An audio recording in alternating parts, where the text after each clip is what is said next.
Quelle est la force de la parole dans nos rapports humains aujourd'hui? Cette force est très importante. C'est très important de comprendre que la force de la parole intérieure va donner toute la dimension à la personne.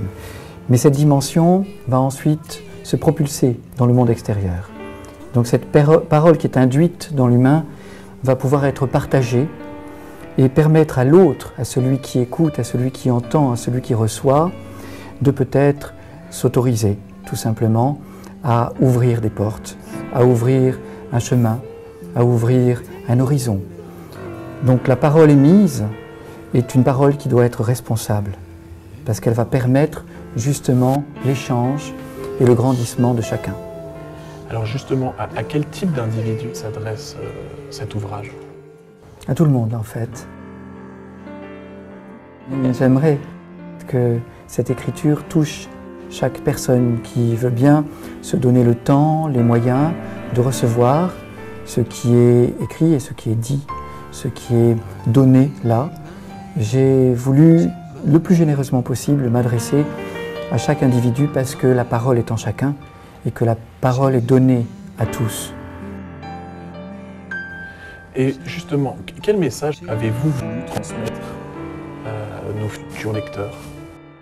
Bien d'abord que chacun doit travailler sur soi et développer une intelligence.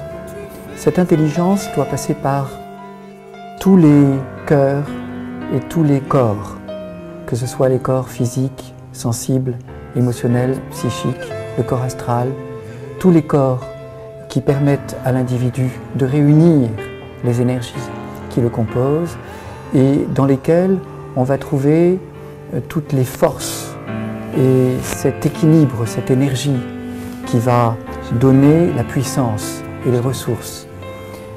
J'ai vraiment voulu faire comprendre que l'éducation des corps allait donner l'intelligence, c'est-à-dire l'interligaire, c'est-à-dire le lien qui se fait d'un endroit à l'autre et qui va se propulser vers ce qu'on appelle le cerveau, qui est tout simplement le dernier cerveau après tous les autres, qui reçoit toutes les informations qui ont déjà été enregistrées partout dans les corps.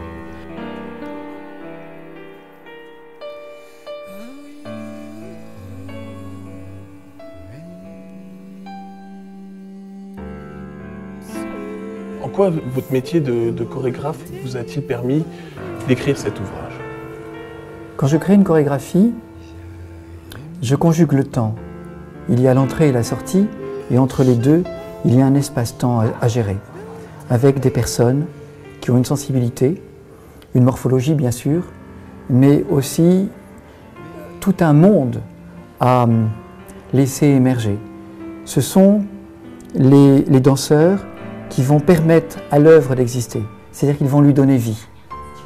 Les acteurs et les danseurs donnent vie à l'œuvre. D'ailleurs, on leur demande de donner la vie au personnage.